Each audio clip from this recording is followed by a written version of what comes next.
Hello, mother. How are ya? Good. How are you? I'm good. Get closer to your, yeah. You always say that, and then I can hear myself just fine. That's good. That's good. I'm glad you can hear yourself just fine. Maybe I'm the one that's further. I am the one that's further back. It's I'm not right you. up on it, and I'm looking at you, and you're really far away. Oops, I'm backwards because normally I've been in that seat recently. That's kind of weird, huh? Yep. Okay. You ready for my disturbing fact? So ready. Okay, so kind of tying this back in. Urine? No, not to urine, to Marion Parker. Oh, okay. Okay, so a child goes missing every 40 seconds in the United States. Jeez. Over 2,100 a day. Jeez. Kids go missing in the United States. That's wow. That's staggering. It's a lot. Over 800,000 are reported missing a year. Jeez. And another 500,000 go missing without ever being reported. My God. Yeah, that's a lot, huh? So how many get found? How many get found? Uh-huh. Well, they did this study, a child abduction murder study. Mm-hmm. God, why? In 2006. I'm saying, why is this your disturbing fact? But I guess it's disturbing, so that's why it would be. And it's a fact. Yeah. Yeah, because it's insane. So on that urine talk. On the urine topic. No. So they did this study that took 3.5 years to do all these findings, right, and figure shit out. And they started the project. They did the first stint of the project in 1997. It was published in 2006, though. They started it in 1997, doing looking into 600 of these cases of kids being missing. And they found that in 74% of the missing children homicide cases, that the murder victim was female and the average age was 11 years old, like Marion Parker, which is really sad because she was right around that age. She was 12. Yeah. And 44% of the cases studied, the victims and killers were strangers. But in 42% of the cases, the victims and the killers were friends or acquaintances. And in 14%, parents or guardians were the ones involved in the killing. Jeez. And almost 2/3 of the killers in these cases have prior arrests for violent crimes. And more than half of these crimes have been committed against children when they have those crimes, when they're offenders already. Wow. And the primary motive for child abduction killer cases or child abduction murder cases for the killers is just fucked up. It's sexual assault. Why are your disturbing facts like this? Because they're important things to know. I know, but... And I totally just butchered the word important. Whatever. It's fine. I just, I don't know. I feel like mostly our disturbing facts are a little bit lighter. Nope, this one's heavier. Yeah, you think? And in 76% of the missing children homicide cases that were studied for this, the child was dead within 3 hours of the abduction. Wow. And in 88.5% of the cases, the child was dead within 24 hours. And in nearly 60% of the cases, 2 hours had passed before the time someone reported the kid being missing. Jeez. So some recommendations per this study for keeping your kids safe, which is the important piece that comes out of this. Don't let them leave the house. No, it's most of the time their abduction happens within 3 blocks of their house. Yeah, well, if you don't let them outside.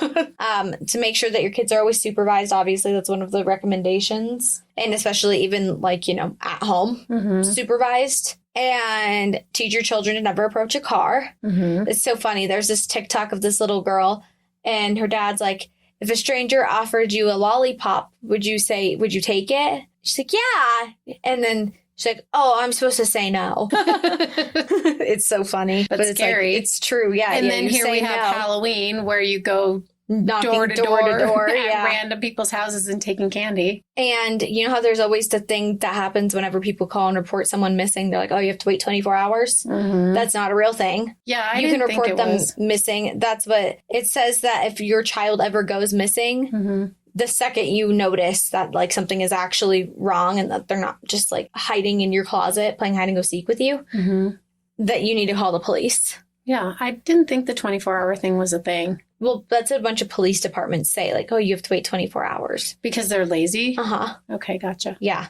Or that's my assumption, right? But we always hear about this, right? That you have to wait 24 hours. Yeah, you have to wait 24 hours. Or when we're watching the true crime shows 48 hours, they're oh, the police department told them that they had to wait 24 hours before they reported her missing or whatever, Right. Or the police were oh, she just ran away. It's really? Because I think I know my fucking kid and you don't know my kid and my kid is not a runner or a wayer.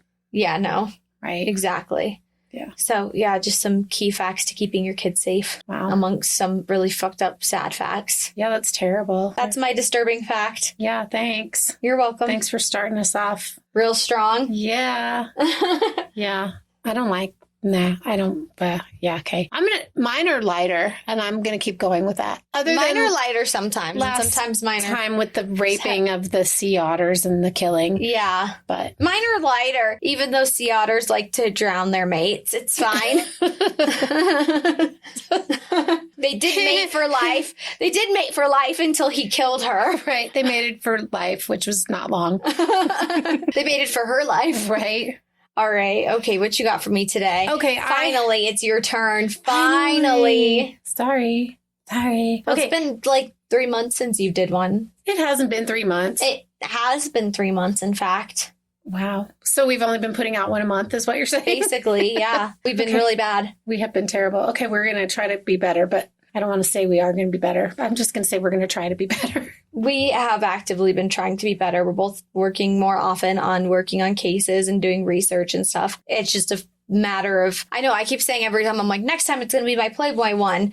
Well, I've been rabbit holing really hard on that one. And then it's like, I come out of it and then I'm like, oh, I need to put my attention towards something else because now I know I'm going to keep rabbit holing for this. And it's going to take me another 2 months to get through it if I keep going at the rate that I'm going with the rabbit hole of this one. Right. So it's like, okay, switching gears, doing something different. Yeah. Well, and sometimes I wonder how much the rabbit holing is worth, how much it's worth it because it's, we want to know, like I look and find as much information as I can. But then I notice like in our statistics, which is really fucking sad, that part one of something will have a ton of listens and then the second part won't have hardly any. Yeah. So people are like, off. Yeah, I don't really give a fuck anymore. Yeah, there's too much happening here. Right. Well, that's when I did Marion Parker, I had to cut like 6 pages off of it total of notes. I was like, okay, I mean, I care about this, but I don't think people will care about this. Right. And this one that I was working on, I kept finding stuff and I was like, but I care, but I feel like people aren't going to care. Like the details of all the people that they had arrested when looking for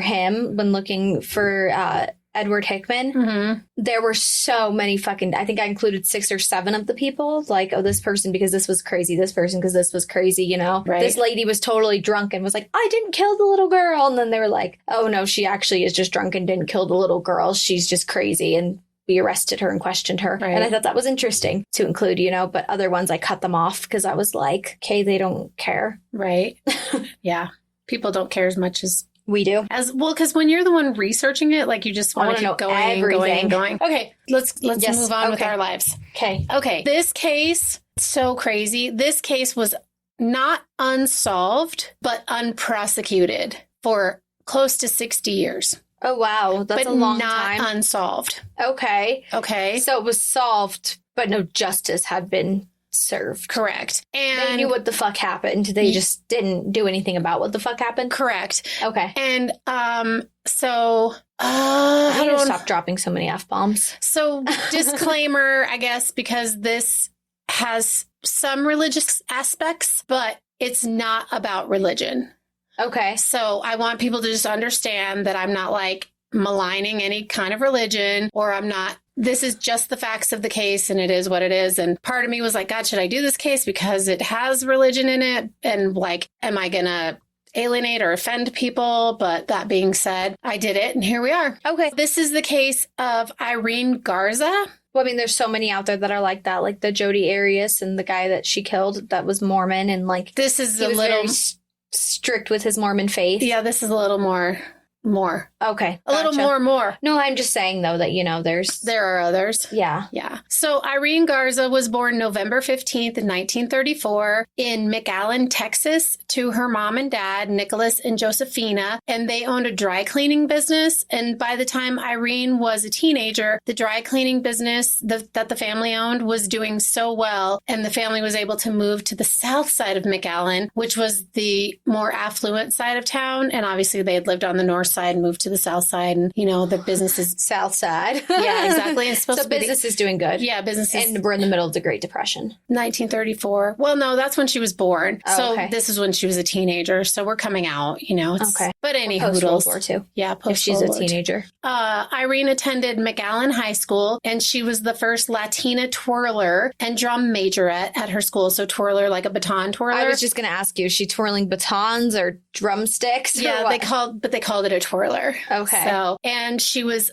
smart and she was pretty and people really liked her. In 1951, she was voted band queen by her classmates. She would go on to attend Pan American College, where she studied to be a teacher, and she was voted homecoming Where's queen. Pan American College? I don't know. I didn't look it up. Sorry. Okay, I was just... assume it's probably close to home for her. I'm just guessing based on the fact that she stays close to home. Okay, gotcha. So, and she studied to become a teacher, and she was voted homecoming queen while she was in college. Cute. In 1958, she entered the Miss All South Texas Sweetheart pageant, and she won. Aw. Yeah, so she's really, really, really, really cute. This girl, really, really pretty. And obviously smart, teacher, and people liked her, Right, has a good head on her shoulders. Yeah, exactly. Irene became a second grade teacher, and she taught at an elementary school on the south side of McAllen, which we've already established is the poor side of town. The south side? The south side. I thought you said her family moved to the south side. No, they moved to the north side. Oh, okay. I was backwards. You're just in my thinking head. the outsiders, the south side Soch. It's opposite. Okay, These are gotcha, the north gotcha. side Soch. The north side, so Yeah. Well, yeah. I mean, I guess you have to be a good person, have a good head on your shoulders to want to be a teacher, right? There's or at least that. have good intentions. I couldn't be me. No. I like having my fix of children, and then I'm like, I'm cool, send you home for the day. That's why I was a babysitter forever. It was like, I got to watch you guys, and then I got to send you on your way. Yeah. Good for you. I know, right? Yeah. So she became a second grade teacher. Well, and that's going to be challenging, too, because you're dealing with lots of personalities, kids trying to learn, young kids trying to, they don't know everything yet. They're still trying to figure shit out, and parents. Yeah. And all, just everything. That's got to be hard. I've heard being a teacher is like one of the hardest jobs. Yeah. And they don't make jack. No, they're not appreciated enough at all. But that's because, never mind. We're not even going to get into why. But. And I was a second grade student ambassador, for anyone wondering. Yes. My biggest achievement. Daphne was a second grade student ambassador. Yes, I was. Proud moment. Yeah. Yeah, I asked my mom why that. Because it's in our basement's bathroom. It's not in the bathroom. It's outside the laundry room. Okay, so it's downstairs where no one sees it. Unless you're going to the laundry room. I was like, you should put this on the front door. This is my greatest achievement. Student ambassador. Yeah, and I'm trying to figure out how to make that happen. But I don't know how to attach it to the front door. Okay, sorry. Continue. You're good. So she taught at an elementary school on the south side of McAllen, which we have established is the poor side of town. And she taught indigent students, so family doesn't have a lot of money. And it was said that even sometimes she would purchase classroom supplies with her own money because she wanted, the kids to have the best. I think a lot of teachers do that. Oh, I'm sure. Like there's teachers who have like Amazon wish lists and stuff, that you can like. That but parents this is can now help. 2024, but this is like... No, I'm talking about still in general, 60s. though. I'm talking about just in general that, Or this is late 50s. So I don't know if it was a thing, though, that teachers did that. Asked for donation for stuff to go into the classrooms? Or bought their own stuff. Okay, gotcha. I'm like, I know it's really common that teachers buy their own Well, yeah, now stuff. it is. And when you were a kid, like, we had the list of everything that we had to bring, Yeah, and like the the stuff girls that was have to bring this, donation. or the kids with A to D have to bring these things, and like, all that kind I have of my stuff. own individual supplies that I need, and people have I have stuff that I have to bring for a classroom. Mm-hmm. Yeah, Yep, okay, exactly. sorry. You're okay. I'm just saying, I feel like it's really common today. You're okay. All right. In a letter that Irene wrote to a friend not long before her death, she described herself as extremely shy and very satisfied with her work, and she felt fulfilled teaching children. And she went on to say that she started to feel more confident in herself, and she had recently become the secretary of her PTA. Cute. She was a member of the Legion of Mary and was a devout Catholic who took her faith very seriously. In her letter, she said that she felt comfort in attending Mass daily and communion. So she's very devout. Daily is Sticks a commitment. to her convictions, for sure. That's a commitment. So On April 16th, 1960, the Saturday before Easter, Irene, who lived at home with her parents, told them that she was going to confession at Sacred Heart Church in McAllen. Ooh, what she confess? That was the last time she was seen alive. Oh, fuck. Okay. Okay. I'm like, what did she confess? What did she do? Nothing. She seems like a good person. She what did she have is a good to confess? person. But she goes, they just, it's part of being Catholic as you go to confession. So Irene was so... I confess, I accidentally missed the trash can when I was throwing a tissue in, and then I didn't clean it up. Something like that. Irene was so beautiful, and she wasn't easy to forget. So many parishioners remembered seeing her that night, and so it was for sure that she made it to church, right? Okay. It wasn't like a question about whether or not she was seen at church. The last time her friends and family saw her was before confession. Yes, before she left for confession. When she wasn't home by that evening, her parents just assumed that she decided to stay for the Easter Vigil Mass, which would be, I'm not 100% for sure, but I would guess it's like 11 or 12, or midnight mass maybe. Like Christmas time is a midnight mass, But I didn't know that was a real thing, that they actually did midnight masses. It's a real thing. I mean, I watched that scary show called Midnight Mass, by the same guy who made The Haunting of Hill House and Bly Manor and all those fucking shows. Mm-hmm. That director, he made a show called Midnight Mass, which was really fucking trippy. I didn't know that was a real thing. It is a real thing. Okay. It is. Her parents checked her room at 3 a.m. and still no Irene, and they immediately went to the McAllen Police Department to report her missing. On April 18th, a person driving down a McAllen road found a trail of Irene's belongings, stretching several hundred yards. I hate this. Yeah, I don't like it. Her purse, her left shoe, and a lace veil were found. A huge search with tons of volunteers, and the authorities started right away. Good. And they didn't wait any time. They just fucking did it. Good. But this was 2 days later. Well, yeah, she was already reported missing. Yeah, because it's saying, though, it's good that they actually went and searched and all we just found a couple of things. Right. No, at that point. They actually went and looked. Yeah, at that point, they're like, oh, we need to get on this. So this will come as a huge fucking shock. They found her body. People suck. A woman called the Garza home and claimed to be Irene and said that she had been kidnapped and taken to a hotel in Hidalgo, which was a nearby town. Asshole. Yeah, bitch. And another guy told a waitress in Edinburgh that he had killed Irene, but it turned out that he was drunk and he was joking. That's so stupid. Yeah, I hate shit. People that's one of my biggest, why would you brag? I would brag that, like the Sifrit case, I'm the most phenomenal basketball player. I can only eat dinner after I make 10 free throws. Yeah. It's the only time I'm allowed to eat is after I've made 10 free throws.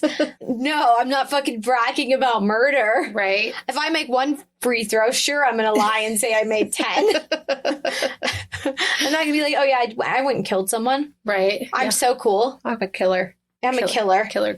No, I just have killer good looks, but it's fine.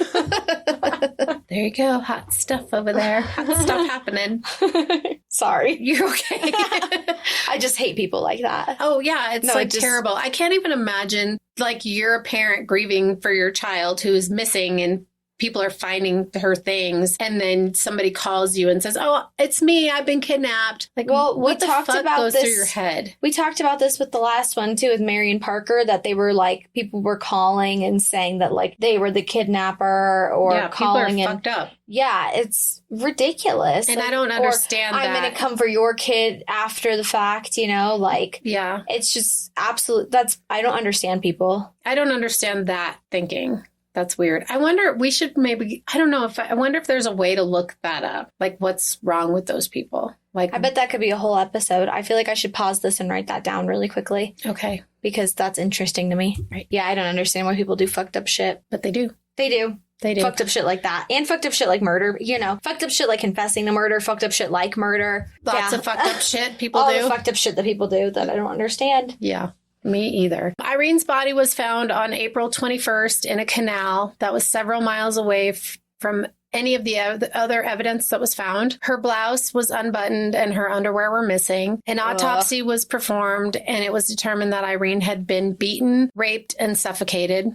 Yeah. She had bruising over both of her eyes and the right side of her face. And after being in the canal, there's no physical evidence of any kind that could be found. Right. They can't extract anything from her. There was a rape kit because she was in water. Yeah. Yeah. An imprint of her petticoat and a partial heel print from a man's shoe were found in the mud next to the canal. But there was no blood, no hair, no skin, no semen. Nothing from her attacker was found on her body. And how many days later was this? It was on the 21st and she disappeared on the 16th. So 5 days. Okay. 5 days later. That's so sad. And they found her stuff on the 18th. Yeah, so I remember it's the 2 18th. days later. I just couldn't. Yeah, I didn't know what day of the week this was. What day of the week?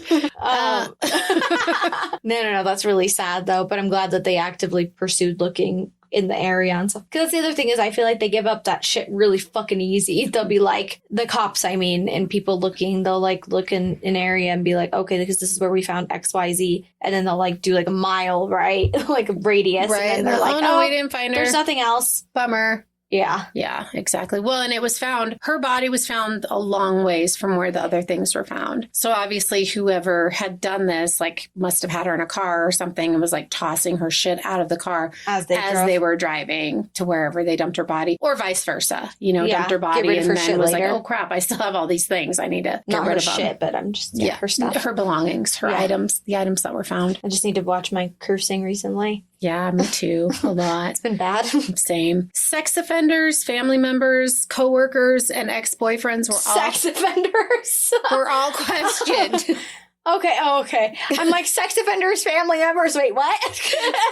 Okay. You're just listing off everyone who's questioned. Yes. All of the people who were questioned include sex offenders, family members, coworkers, ex-boyfriends. In total, about 500 people in McAllen and surrounding cities were questioned. And unlike you, I'm not going to go into all 500 of them. I'm just giving you an overview. I read you like 6 of them because they were funny and interesting. I'm just kidding. They're like, we think it might be this guy in Vegas. Right?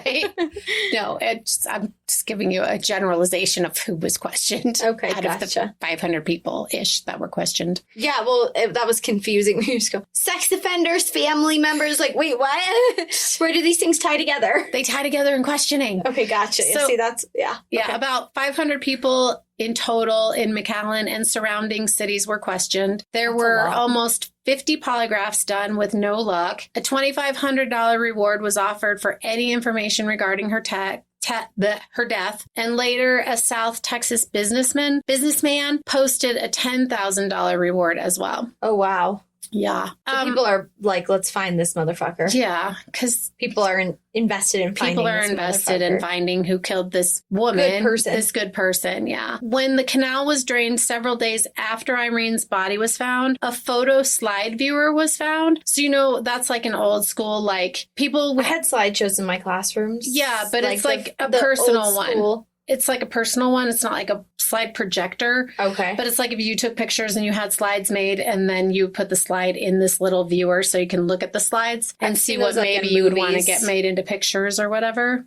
I've seen that in movies. Yeah. So they found that in the area that her body was found in the canal. Was it hers personally? No. The police asked the public for help to ID the owner. A few days later, the police received a letter from John Fite saying that the slide viewer was his. John Fite was a 27-year-old visiting priest.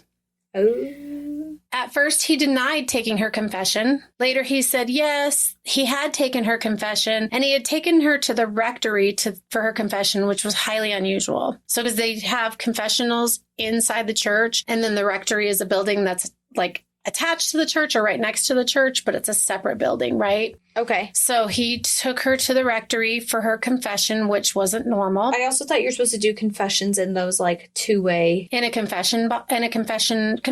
It's called the confessional, but it's inside the church. And yes, it's like 2 rooms that are right. Like it's like a closet almost, and then there's like a thing in between, so you can't see the priest, and the priest can't see you. But it slides open completely. There's like 2 different filters. If you want to. I mean, I've seen it in shows that there's like the 2 different filters over it, like a solid like drywall slide or like a slide that's screen. Like, yeah, that's like a screen of some nature, or it can be completely open. Yeah. Either way. Okay, so he didn't do it in a confessional. He did not do it in a confessional. He took her to the rectory, which again, not normal for So he's them to denying and then admitting. Yeah, he's like, oh, no, I didn't. Oh, wait, I did. And I took her to the rectory, which is like, how do you say in the first place that you didn't do it? But then, oh, wait, I took her somewhere totally different to do it. You would remember that. Well, I feel like if maybe he had to like re-jog his memory because you said he was a traveling priest. If this isn't one of his, what they're called parishioners in the Catholic religion, right? Mm-hmm. If she like wasn't one of his parishioners that like he knew, then maybe he did have to like re-jog his memory. Yeah. I feel like this guy's a piece of shit though. So I feel like that's where you're headed with this. So fuck this guy. But I'm just giving him the benefit of the doubt at the current moment, saying maybe he had, you know, if he's a traveling priest, then he probably doesn't know all of them and all their faces and all their names by heart. Not that it like really 100% matters. No. I don't know. I've already talked about the fact that I was told do whatever the hell you want religious wise growing up. So I've been to several different churches before, but I've never been to a Catholic church. So I don't know. Haven't? No, never done Catholic church. All right. Well, you should at some point in time. I know I would really like to. I went to Catholic school and I had to go to church. I know. I remember. Yeah, your dad was Catholic. Mm-hmm. But yeah, no, it's one of the ones that I'm not very familiar with, you know? That's why I'm asking questions. Okay. Well, ask away. Okay. All right. But I don't really know all the answers. But so he took her to the rectory, which wasn't normal for the priest to do. Normally they just do it in the church, in the confessional. And churchgoers reported that his confession line moved really slowly that night and that he was away from the church several times that night. And he had been staying at the rectory, which was next to the church over the busy Easter holiday to help out. But so he was like living in there. But only for that weekend because there's a pastoral house. And since he's a visiting priest, he's living in this pastoral house where it's like a house where a bunch of priests live. And it's not the rectory. It's not connected to the church. It's like a little bit of a drive. It's like a frat house for priests. Exactly. Gotcha. Exactly. But for priests. But for priests. So not a frat house. But he's staying in the... So for the weekend... My equivalent of a bunch of dudes living in a house is basically what I'm saying. Right. So for the weekend, for the Easter holiday weekend, because, you know, there's going to be a lot of people coming for confession. There's this Easter vigil. There's Easter Mass. Like Easter it's a big deal. Yeah, it's a big deal. And so, you know, he's just staying like right next door in the rectory, right? But so that night he's staying in the rectory for that weekend, right? But that night he kept going back to the pastoral house, which was a few miles away from the church. And he went back to the pastoral house 6 times in a 24-hour period. Wow. Wow is right. Fight had multiple excuses for going back to the pastoral house. He said he needed clean clothes. He said he had broken his glasses that night during confession because he said often when he was taking confession, he like fidgeted with his glasses. And so he broke them. So he had to go back to the pastoral house to get another pair of glasses. So he's a nervous priest. Yes. He said he had driven back to the pastoral house. It's like, what am I going to do with all these secrets? Secrets. But when he got there, he realized that he forgot his keys. Oh, man. So he had to leave again. No, he climbed through a 2nd-story window. To get them. Because that makes sense. Father O'Brien told Father O'Brien, who's the assistant priest, told the police that he noticed injuries on Fight the night that Irene went missing, and he had vertical scratches going up and down the backside of his arm. Because, you know, when you're climbing a building, you're going to fucking get scratches on the backside of your arm. And that was his excuse, was like, I forgot my keys. So I had to climb the building to go into the 2nd-story window, and I climbed backwards. So I had scratches on the back sides of my arms instead of the front sides of my arms. I climb backwards. It's easier. Right. My hands, they really work upside down better. Right. I actually did a back bend walking upright onto the building. Right. I'm trying to think of one of those superheroes. I'm exorcism style walking up this building. Ay, caramba. I'm trying to think of whatever that, like one of those villain dudes that like climbs a building is all like a black slinky. You know what I'm talking about? Yeah, I do know what you're talking about. Or like Mrs. Incredible, that she's Elastigirl, right? Right. So she can like exactly. He's like that. But yeah. But not really Elastigirl, just a priest walking exorcism style up a building. Yeah, to get in through a 2nd-story window. Because the inside of your oh my God, he forgot his keys. Going like that. Right. So police... Well, actually... Wait, which side of your arms? The side with the back of your hand or the side with the... The back side of his arms. So this side with the outside of his hand. With the back side of your hand. Oh, yeah, that doesn't make any... Why did my brain... Okay, continue. Sorry. Yeah, that's what I'm trying to explain to you. Like, how are you going to be climbing a building? Like, you need your hands to climb the building to hold on. Yeah, and this so the wouldn't really front work. side of your arms are going to be scratched, not the back side. Unless and you're there are going, like, up through a cage. vertical scratches. So going up and down, like from the wrist to the elbow. Okay, so like On Irene the fucked backside up of his your arm, really, is what happened. Exactly. Okay. Or, potentially. I totally lost my place because here we go arguing about, well, not arguing, but describing in great fucking detail.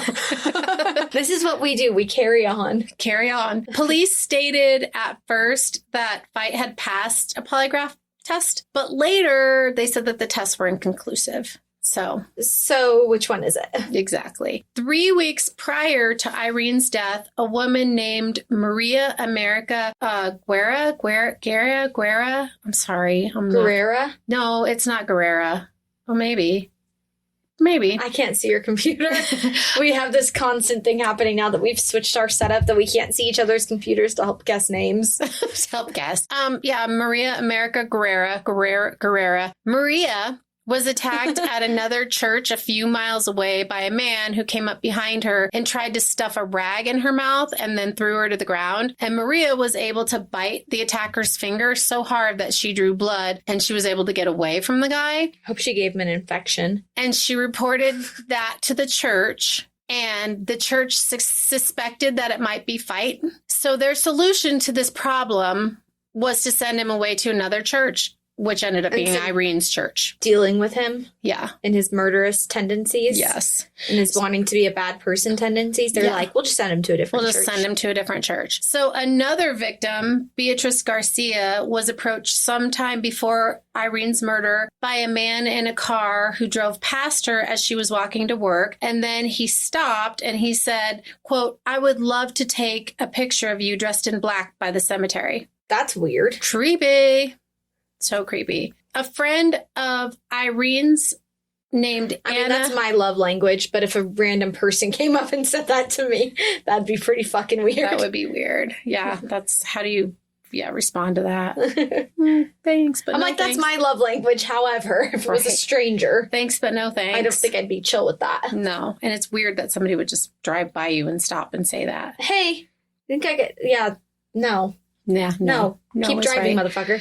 There was tons of evidence against Fight in Irene's case, yet there was no movement on the case. And all three of the women who were attacked had a very similar look, and Fight was suspected of all of the three of the attacks. Well, yeah, if it happened at the first church that he was stationed at, and then that he was working at, he was visiting. Yeah, that he was visiting priest at. Yeah, traveling priest. If it was at the first church. And then at Irene's church, that's too much of a coincidence. Mm-hmm. So why aren't they doing anything about this? You said the evidence is stacked, but nothing's happening. Yeah, there's quite a bit of evidence against him. So investigators who were in charge of the case were taken off of the case, and they were told that their superiors would be handling it from now on. Oh, so the church is paying them off.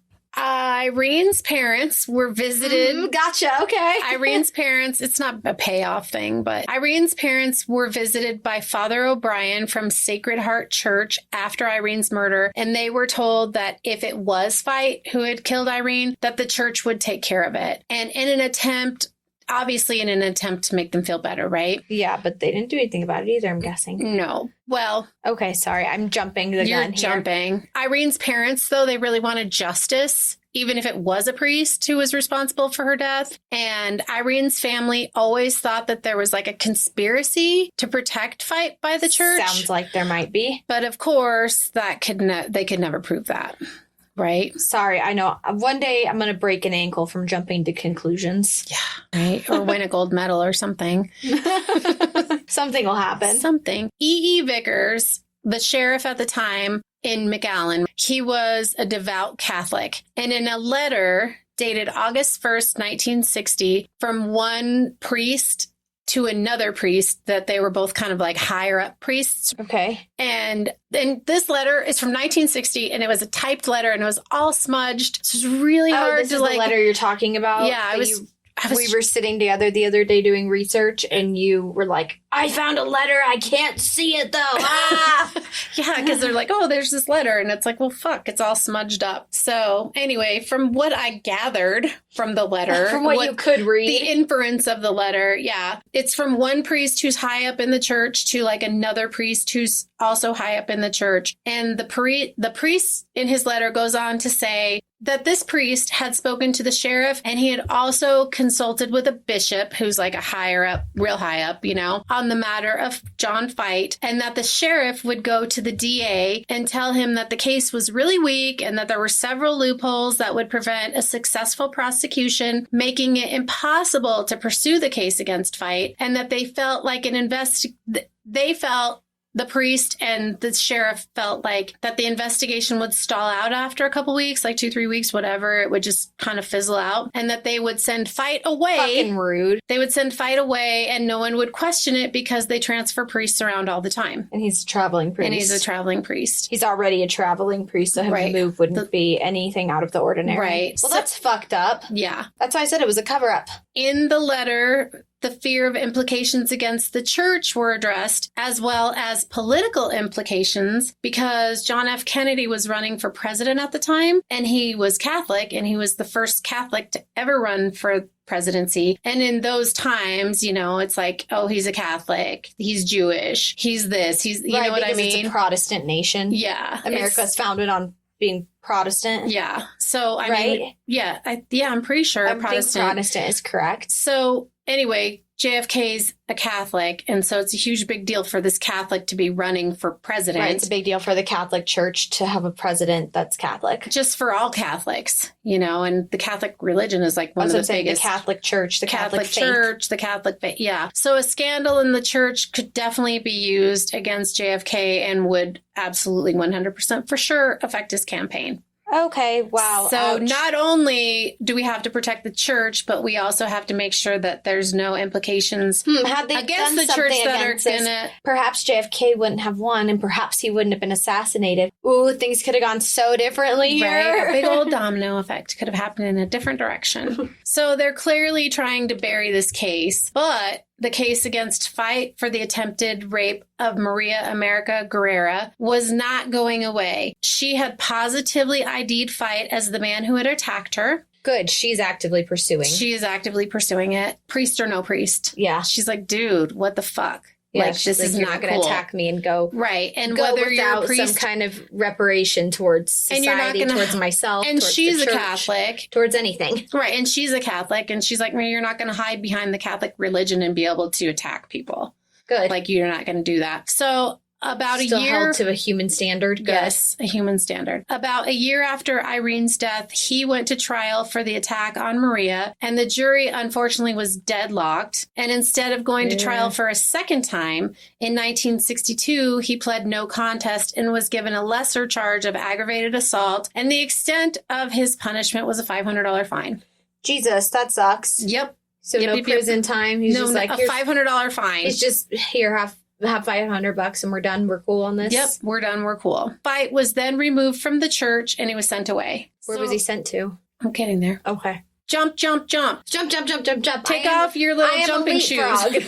In 1972, Fight left the priesthood and got married, and he had a family, and he went to work for a Catholic charity, and the murder of Irene Garza was left unsolved. Ish. In 2002, Dale Tashney. Oh, fuck. We're jumping a lot of time here. We're jumping a lot of time That's 30 years. In 2002, 40 years. 40 years? Oh, yeah. 1960 to 2002. Did you just say 1972 he got married? In 1972, he left the priesthood, but Irene's murder took place in 1960. Oh, yeah. Okay, so 40 years after. Yeah, 42, sorry, I was 42 thinking, years after. No, I was thinking the timeline that you just said, 30 years later. Well, I'm just saying he left the priesthood in 1972. Her case was left unsolved. This is where, you know. Yeah. So in 2000... Standstill. So in 2002, Dale Tashney, a former monk at the monastery where Fight was sent, wrote a letter to the San Antonio police saying he had information about the death of a woman in 1962, 1963 on Easter weekend. The woman had disappeared from confession, and this woman was killed by a priest named John Fight. And the San Antonio police had no record of this, right? Shocker. Well, It because didn't happen there, but yeah. it didn't happen there, and he's saying 1962, 1963, right? It happened in 1960. It happened in McAllen. Didn't happen in San Antonio. Didn't happen in those years, right? It didn't happen in this decade, yeah. Right. But by some kind of divine intervention or something, a Texas Rangers had reopened the case in 2002, the same year that Tashney had written this letter. And Ranger Rudy Jaramillo had been working on the case. They probably got someone new in charge there. That's probably why. I feel like that's what happens a lot, that they get like new sheriffs or new detectives, and then they reopen these older cases to try and solve them. Things go in a different way, Yeah. So the letter gave the Texas Rangers the break that they needed in the case. Dale Tashney's letter didn't include Irene's name, and it was the wrong city and the wrong date, which obviously all sounds real fucking bad. Yeah. Like, are you really talking about this? But his details of Easter weekend and her disappearing from confession and a priest being responsible matched up to Irene's case. And there were no other cases like this. Okay. So Jaramillo knew Tashney was talking about Irene's murder. And then Jaramillo also tracked down Father O'Brien, who also said that Fight had admitted guilt to him. What the fuck? Yeah. And Jaramillo recorded the conversation with Father O'Brien, and his story matched a lot of the details in Tashney's letter. So in 2002, Renee Guerrera, the DA, was given the information by Ranger Jaramillo, and he refused to prosecute Fight. He felt that Tashney, right? Like, you literally have him. Yep. What the fuck? They've literally had him how many times? Yeah. So he felt that Tashney was not telling the truth, but then why would he come forward, right? Why would, after 42 fucking years, would you come forward with this information if you're lying about it? So, and he also maybe one of those things like the fucked up people who say that they... I guess that's true, but like, why, if you're saying that you're part of something or you know something, you don't wait 42 years. You do it while it's kind of you'd come out on fresh. The iron. Yeah. He also discounted the interview with Father O'Brien, saying that Father O'Brien had been diagnosed with a form of dementia, and that he didn't believe that any of the things that either one of them were saying. So even though their accounts were not made together, they weren't together when their accounts... So this new sheriff is also just playing the game DA. The new DA is playing the game of denial. Right. And yeah, but I mean, like, Tashney doesn't know O'Brien. They're not like sitting together, like coming up with this story. It's like this letter comes, all this information's there, some of the details, most of the year, the date, the place. Half of the important details are wrong, but the other half are right. Right. Like the pertinent main details, like Easter weekend, a priest missing from confessional. Like those are the biggest parts, I think. Girl killed, missing, that went missing from her confessional. And then Father O'Brien obviously worked with Fight, right? Yeah. Because he was like, oh, well, he had scratches on the back of his arms, but that's because he was climbing in that window. Like, obviously, yeah. We all go spider monkey around here. But Jaramillo, the Texas Ranger, he said that O'Brien was clear-minded during the interview that he had done. So, this other dude saying that he's diagnosed with a form of dementia. That's the DA that's playing denial. Jaramillo, the sheriff, is like, Texas we've got Ranger. this guy. Texas Ranger. Okay, Texas Ranger. Jaramillo is like, no, we've got this guy. Yeah. And the DA is like, I don't think so. So friends of Irene's, Linda De La Vina and Naomi Ponce Sigler, knew about the case being reopened and tried to push Guerrera to prosecute Fight. And they recalled that Guerrera put his finger in Linda's face and said, "You'll never get an indictment. You'll get one when pigs fly." But the ladies refused to back down. Good. And in 2004, due to public pressure, Guerrera decided that he would take the case to the grand jury. But the jury was only given the tape recording of Father O'Brien and the written transcripts from from Dale Tashney, and they never heard actual testimony from either one of them because neither one of them was ever called to testify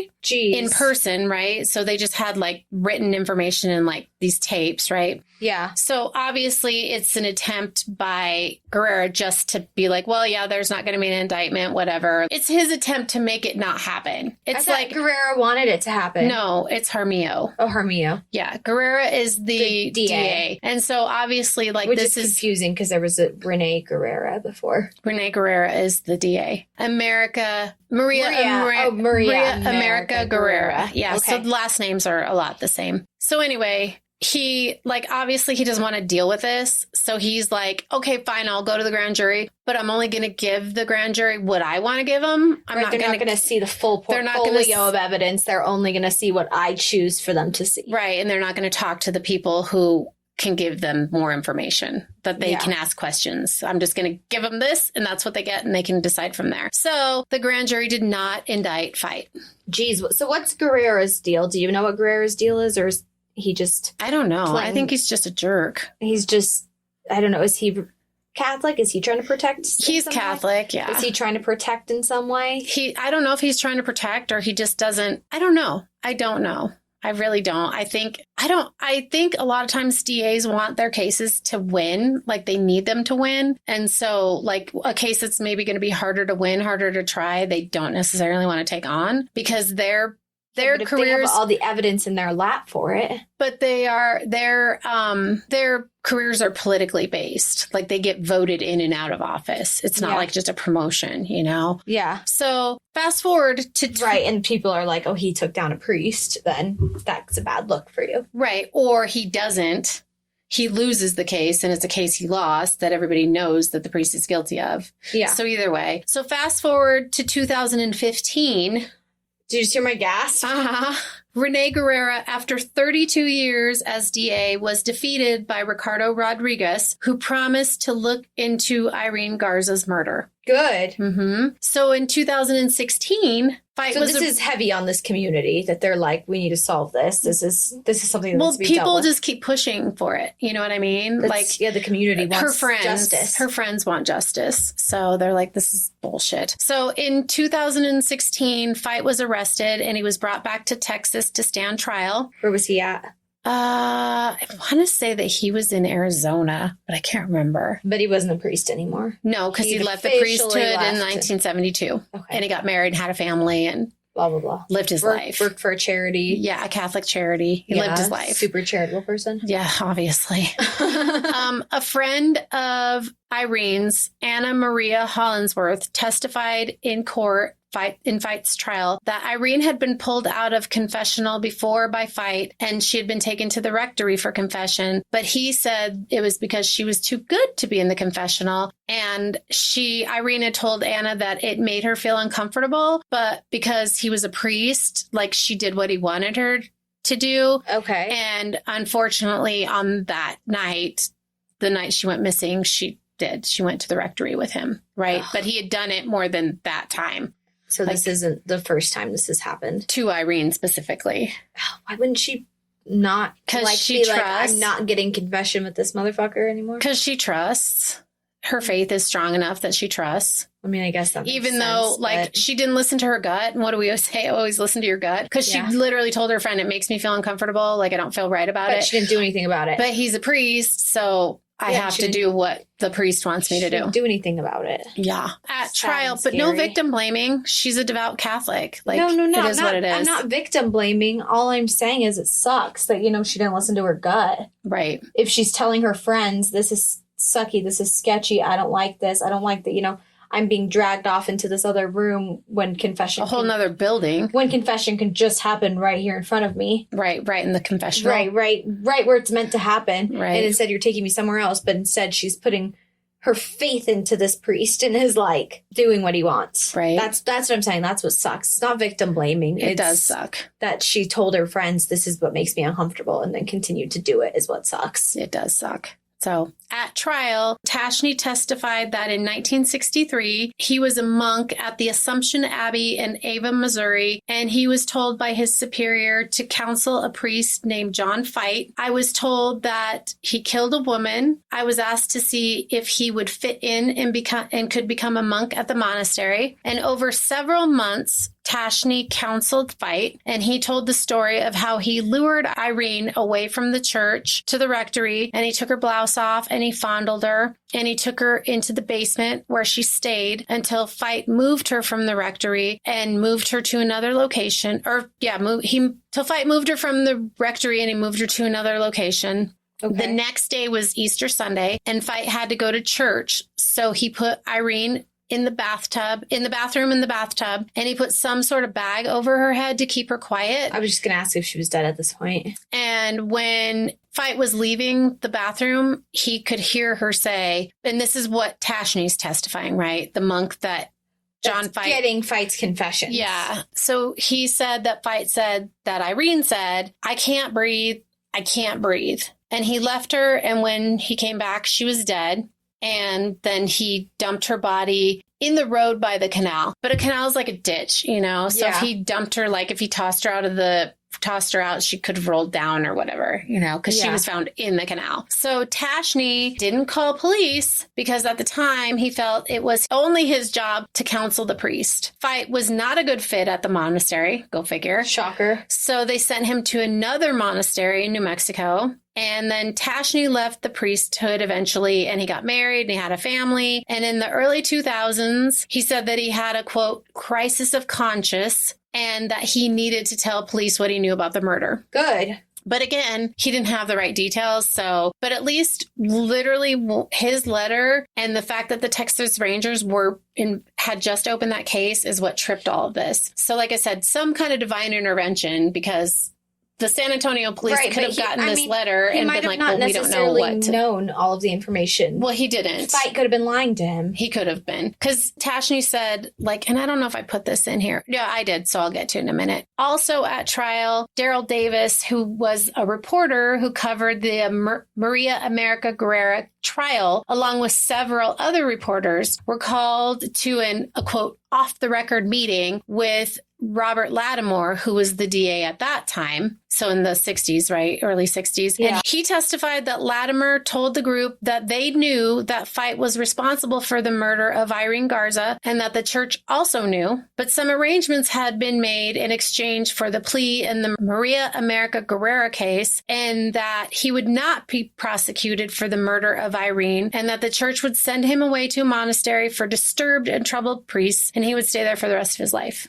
Okay, so basically the DA is telling these reporters, hey, just so you guys know, we know he committed this murder, but we're going to let him take the plea for this lesser thing, which he's only going to pay a fine for, and it's going to be cool, and then he's just going to go live in a troubled school for boys. Right, basically. He's just going to be sent away to school for troubled boys. And it's an off-the-record meeting, so off the record, they can't report on it. Yeah. Right? So Fite's defense attorney, who was a real dick. Anyway, Renee Flores tried to discount Tashney and Father O'Brien. And what's their job? Side note, it is, but he was a dick. He was a real dick about it. Yeah. O'Brien died well before the trial, but the taped interview was played in court. And he tried to discount him, saying that Ranger Jaramillo fed them information in order to close the case. His argument for saying that Jaramillo had fed them information was mostly because Tashney made assumptions about the year, the town, her being bound, her being suffocated with a plastic bag, where Fite didn't really give him like those details, but he said, he made the assumption that that it was in San Antonio because that's where Fite was from. And he came to the monastery in 1963. Okay. So he assumed that also that it had happened like 62, 63, and other things that Fite said, like that he had taken Irene to the basement, and like, why wouldn't she just get away unless she was bound? And like, how would she die with just a bag over her head unless it was like a plastic bag or whatever? Like if you put a burlap sack over somebody, they should still be able to breathe. They can breathe. Yeah. Or paper bag. Yeah. Something. So Flores also argued that Fite was never prosecuted because of a lack of evidence, not a conspiracy by law enforcement and the church. And he also questioned the truthfulness of Daryl Davis's testimony, which Like, what reason does Daryl Davis have to lie? And it's years and years. He doesn't have a dog in this fight. No, he doesn't have a dog in the fight. And it's, how many years God, later? These people have to be like fucking in their 80s now. Yeah, exactly. Yeah, they're in their 80s. Like her friend. Her family's probably not even alive. Exactly. Her family's gone. Like that Dale Tashney at the time of the trial, he was like 88. Yeah. Yeah. And that Daryl Davis, he had become a lawyer, and he was retired, like all the people that were in this court testifying were like, I was going to say, I'm sure that none of them are losing sleep over it, but actually it's not true. I'm sure a lot of them are actually probably losing some of them sleep are, over yeah. it because they're good people and they care. Right. And one of her friends said that she had called her and she was calling to ask her to go to confessional with her, but she wasn't home. And so like that friend had guilt that she wasn't home to go with her, Yeah. So it's like just all of the things that people are like, I need to find justice for my friend I think that was more of it. And like finding justice for the parents, even though the parents were gone, and for Irene. And the one lady that I said, Noemi Ponce Sigler, her dad was one of the investigators on the case originally. And she said that he was like totally torn up by the fact that he was told to get off the case and that they couldn't investigate it anymore. They kicked them off. They're like, you don't got this no more. Right. Because we're going to just pretend like. Not like, I'm sorry to keep tying it back to Marion Parker, but not like where the detectives were like, yo, you guys hop off of this. We got this. We're the badasses here. This is a must solve now ASAP. Right. This was, you don't got this. We'll just take it over. Right. We got this from here. So in other words, we're going to bury all the information we can and just let him go. Yeah. Fucked up. Exactly. Very fucked up. And like you said, I think it's kind of funny. What if JFK would have had political implications and never been elected and then he would have been shot? Yeah. Yeah. All of our whole history would be all different. Yeah. Yeah. Our whole history would be very, very, very different. Right. Had this gone a different way. Yep. Yeah. A president would have never been assassinated on national television. Oh my gosh. Right. Wow. Yeah. Anyway, any hoodles. So like I said, Tashney felt like he was making reasonable assumptions based on the information that he was given from Fight, where Fight came in the year, and like he's just drawing the things. these conclusions. He's drawing conclusions, and so based on what he's been told, but he also might have not been told the whole truth. Right. Well, and he's not been told every single detail. It was kind of like loose. Like I killed this woman. Well, that's what I'm and saying. You might be a priest and you might be giving confession and like be bound by X, Y, Z, but you're killing people doesn't mean you're going to be honest. Right. Well, and he's not necessarily giving confession either. He's trying to counsel him to like, what's the word I'm looking for? To rehabilitate him because he's troubled and or disturbed, right? Or both. Yes. Right. So Flores argued that Fight was, never prosecuted because I already said it was not a conspiracy or it was because of lack of evidence.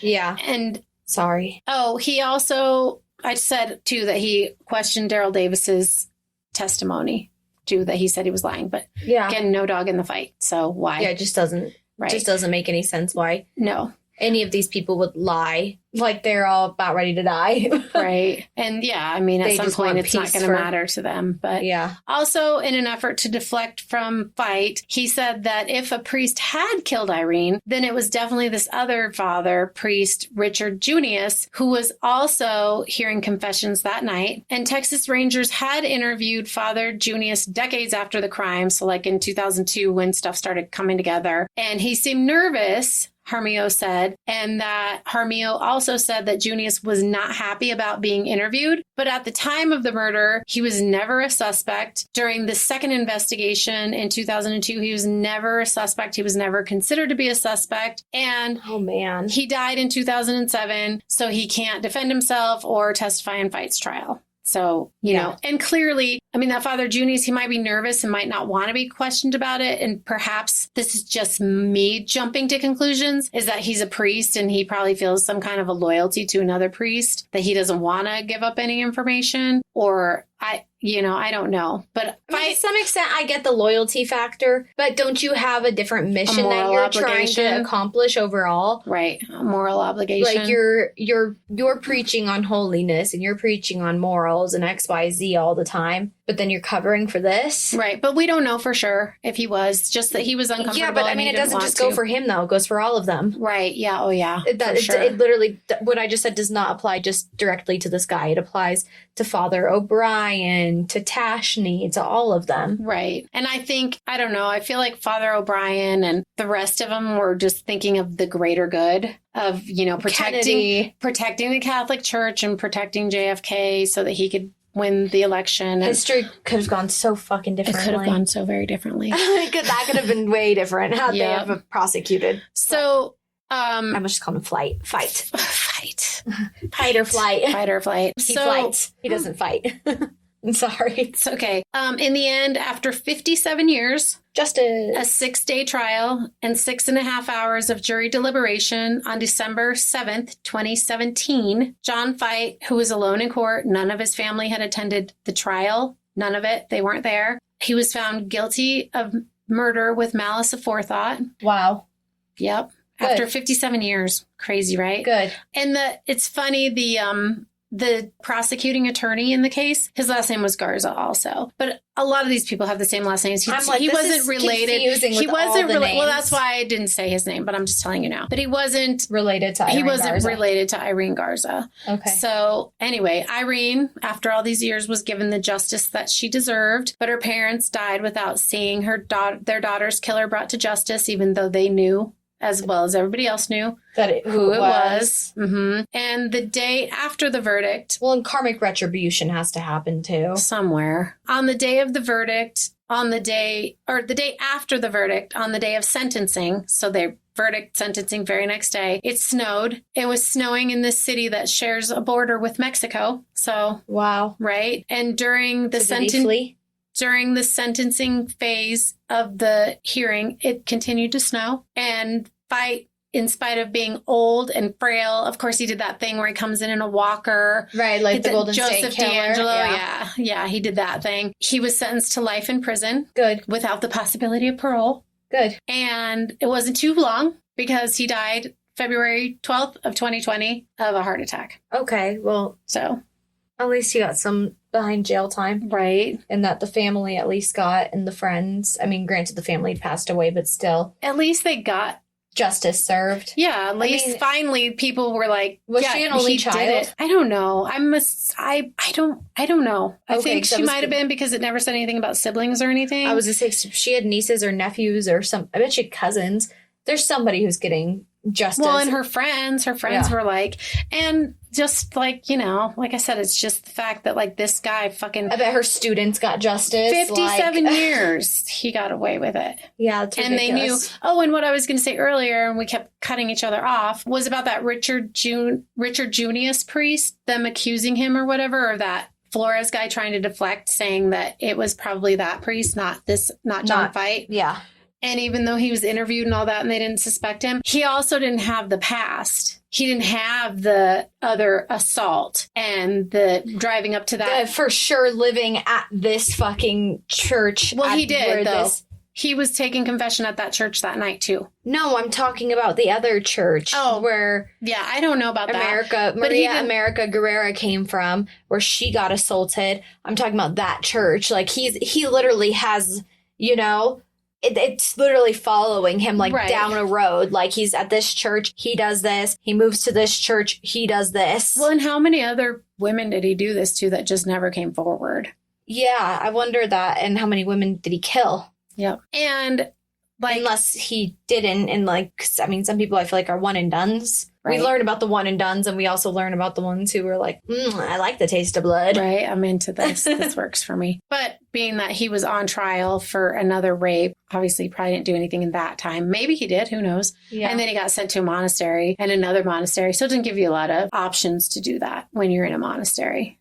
Yeah. But well, you never know. Never know. And never know what happened afterwards either. I'm sure he gets to leave the monastery. I'm sure it's not 24/7 lockdown supervision. I don't know. Or on the side of a fucking mountain with snow. And I don't know. Well, it's in Oklahoma. So, yeah. Right? So who knows what there is to do there. But anyway, that's it. That's all I got. Well, that's really sad. Thank you for presenting that. Yeah, wasn't that crazy? I think how you were talking about that, you were saying that you didn't want to bring religion, whatever, just the facts of the facts. Yeah, but this doesn't only happen with churches, cover-ups. It happens all the fucking time with everything. Right. Socialites. Fucking you name it happens. Well, and like I said, it was not only the It was also a political cover-up. John Gotti that I covered that, like, you know, they threatened the police. Right.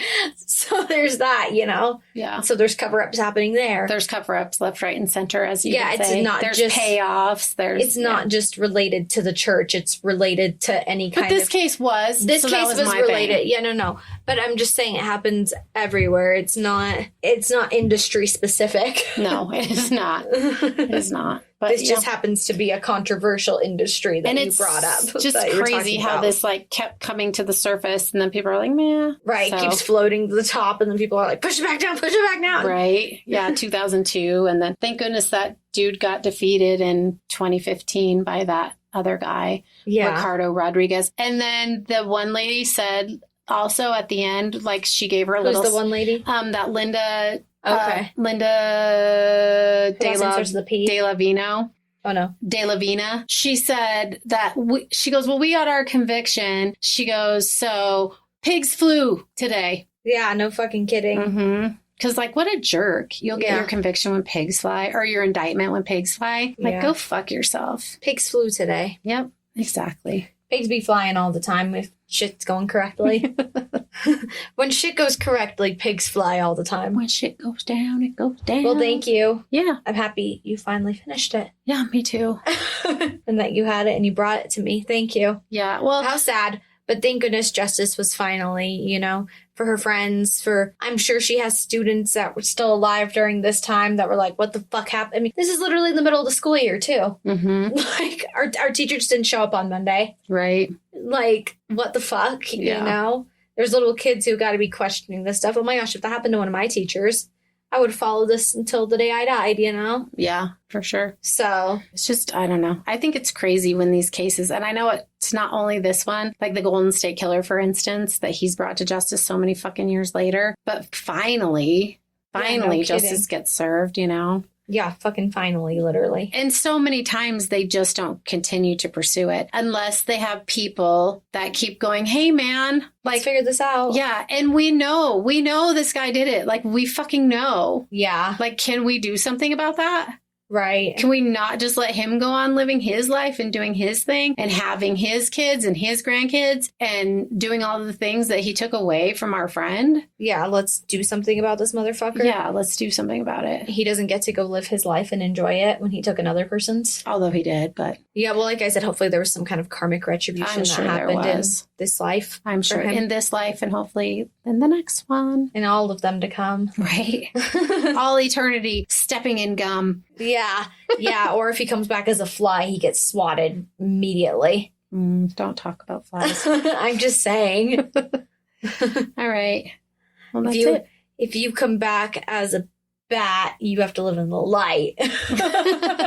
Bats hate the light. Like, I kind of like bats. Are cute. Oh, I think bats are adorable, but I'm just saying they hate the light. Okay. They only like the darkness, you know? All right, let's wrap it up, lady. Okay. Well, that's all we got.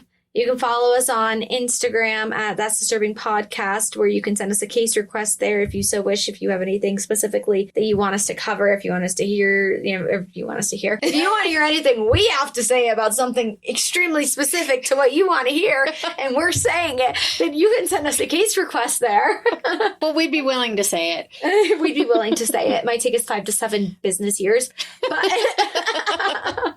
tax years. But yeah, we'd be willing to say it. Yeah, or you can send us a Gmail. That's disturbingpodcast@gmail.com, which nobody does, so it's cool. Don't feel obligated to do so. That's also why we don't have a website anymore, because nobody went to it, so I didn't feel obligated to keep it alive. But it has happened on Instagram a few times now, so you can do that there. Yeah. Do it. Do your business on the gram. Yeah, do it. And follow us there. Remember, that's at Disturbing Podcast. At That's Disturbing Podcast, not at Disturbing Podcast. At That's Disturbing Podcast. That's us. The little picture is a little knife with eyes. Yeah, that has blood dripping off of it. Oh, blood? That has a blood drip. Oh. Well, no, I did say a blood dripping. That has blood dripping all off of the knife and little devil-like eyes staring back at you with veins and a cool purpley kind of dark and eerie background, too. Yeah. Eerie. Yeah. That's us. All right. That's Disturbing Podcast. All right. Thanks so much. Bye-bye.